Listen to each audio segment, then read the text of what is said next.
ክርስቶስን ጥቁር አድርጎ ወይም አፍሪካዊ መልክ ሰጥቶት ነበር የሳለው። በዚህ ጊዜ ገብረ ክርስቶስ ደስታ የስዕል ጥበብ ትምህርት ቤት አስተማሪ ነበር። በአንድ ወቅት አንደኛው ተማሪውን ስዕሎች እንዲሰራ አዞት ያ ተማሪው የሳለው ስዕል ክርስቶስን ጥቁር አድርጎ ወይም አፍሪካዊ መልክ ሰጥቶት ነበር የሳለው። በዚህ ጊዜ ገብረ ክርስቶስ ደስታ ያን ስዕል ያይና ይሄን ስዕል ለምንድነው ጥቁር አድርገህ የሳልከው ይለዋል።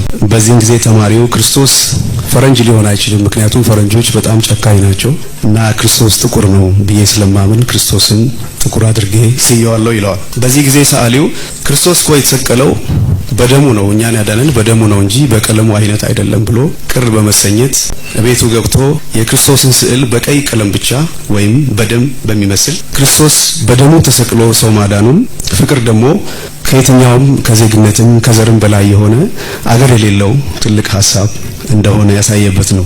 በዚህ ተነሳስቼ ነበር የጻፍኩትና ለማንበብ እጀምራለሁ።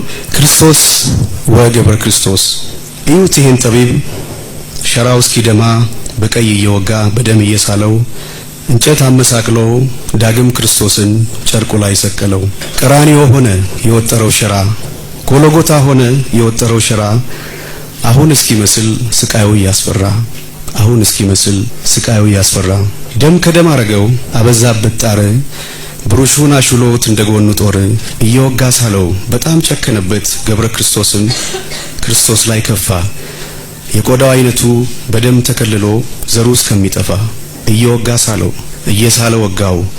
ዘሩ እስከማይለይ መልኩ ዝም ብሎ ደሙ እስከሚናገር የትም ያለ ፍቅር እንዳይኖረው አገር እንዳንለው ፈረንጅ እንዳንለው ጥቁር እንዳንለው ቀይ በመስቀል ላይ ሞቶ ያየውን ስቃይ በቆዳ በቀለም እንዳናሳንሰው በደሙ ተሰቅሎ ሰው ያዳነውን ሰው። ከቀናት ባንድ ሁለት ሰዎች ሲሟገቱ በቀለሙ ጉዳይ ሲከራከሩበት በተመጻዳቂ የምሁር አንደበት ባንዱ አፍ ሲጠቁር ባንዱ አፍ ሲነጣ መታገስ አቃተው ሰዓሊው ተቆጣ።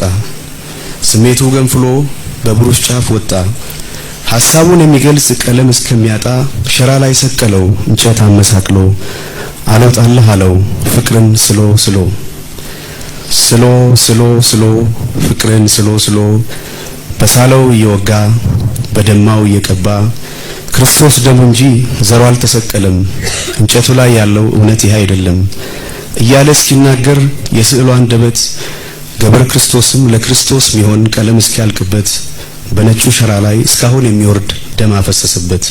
ቀለም ቀይ ቀለም፣ የደም ቀለም፣ የጥላ ቀለም የሁሉም ነው እንጂ የማንም አይደለም።